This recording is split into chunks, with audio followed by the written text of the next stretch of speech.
A brief history of Fairport, according to fairportnewyork.com. And the village of Fairport is a historic community of about 5,000 people located along the Erie Canal in the southern eastern portion of Monroe County, New York. It covers an area of more than 900 acres and features quiet residential neighborhoods with tree-lined streets, a commercial district with unique shops and restaurants, and many businesses and industries. The village-owned Fairport Municipal Commission provides low-cost electricity to residents and businesses in the village and surrounding areas. The village is located within the town of Perrin in western New York State. It is approximately 8 miles from the city of Rochester, the region's center city. The land, now known as the village of Fairport, was originally territory of Onondaga, in English known as Seneca people, together with the Mohawk, Cayuga, Onondaga, Oneida, and Tuscarora. The Seneca make up the sovereign Haudenosaunee Confederacy. I can never pronounce that, so I apologize. Haudenosaunee Confederacy. Haudenosaunee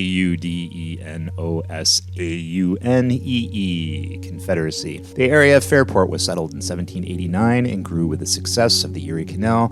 These early settlers were citizens of a geographically large town called Northfield. Then the name was changed to Boyle until Perrin split off and established in 1812. The development of the Erie Canal made it to Fairport in 1822 and became an important transportation route. Fairport, with a hotel and a post office, became a popular stop for travelers. In fact, Fairport got its name from canal travelers who labeled the stop as a pretty fair port. The term Fairport began to be used informally in the late 1820s, although it was not incorporated until 1867.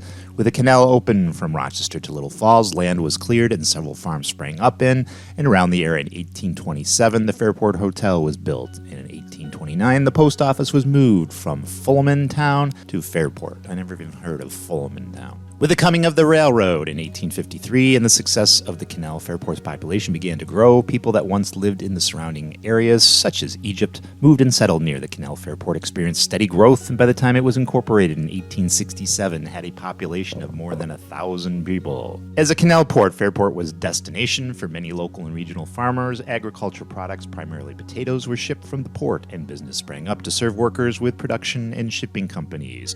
One prominent early industry was DeLand Chemical Company, which produced chemicals such as saleratus, baking powder, saleratus, I don't know, Saleratus, saleratus, something like that, to make potash during the mid-1800s. Potash? Is that some potato dish or something? During the 1800s, the P. Cox Shoe Company, subsequently the A.H. Cobb Preserving Company, and the Sanitary Can Company built a factory west of North Main Street, north of the railroad tracks. This company became the American Can Company in 1909 and remained Fairport's largest business until it closed in 1993. Fairport, like the canal, is different. Much the local economic and employment base is service-oriented. Many buildings that were once occupied by industrial uses have or will be converted to a mix of residential, retail, and office uses. The canal is still a major focus for Fairport, with the development of the Northwest and Southwest Bicentennial Bank area, Lithbridge Lane West pedestrian and biking way and festival site. Although it no longer a major commercial waterway, it still draws thousands of people a year as a major recreational amenity. An annual Canal Days festival, held the first week in June, draws in as many as 100,000 attendees to the main street in Fairport to celebrate arts, crafts, food, and canal. The people of Fairport recognize that its heritage as a small canal village is one of the biggest assets, and they are committed to preserving it.